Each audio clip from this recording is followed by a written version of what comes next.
জাল হক ওয়া জাহাকাল বাতিল ইন্নাল বাতিলা কানা যাহুকা। আল্লাহ পাকের অশেষ মেহেরবানিতে নবীজির তোফাইলে আগামী 26শে এপ্রিল ঢাকা সোহরাওয়ার্দী ময়দানে ফিলিস্তিনে আমাদের মুসলমান ভাইদের উপর নির্যাতনের প্রতিবাদে মহাসমাবেশ। এই সমাবেশ মুভমেন্ট ফর এ ফ্রি ফিলিস্তাইন।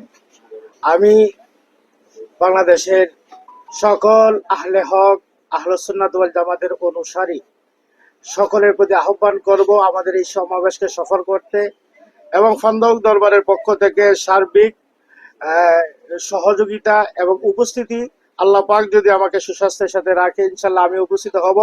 দরবারকে যারা ভালোবাসে মহব্বত করে তারাও ইনশাল্লাহ ঘরে বসে থাকবে না, রেসালতের ধ্বনি নিয়ে ইনশাল্লাহ আমরা সোহরাওয়ার্দী ঢাকা সোহরাওয়ার্দী ময়দান ফিলিস্তিনি নির্যাতিত মুসলমানদের পক্ষে বিশ্বের দরবারে আমরা আমাদের প্রতিবাদ প্রকাশ করব। আল্লাহ পাক আমাদের এই খেদমাকে কবুল করবেন। আমি সবার প্রতি মুবারকবাদ জানিয়ে এখানে শেষ করলাম।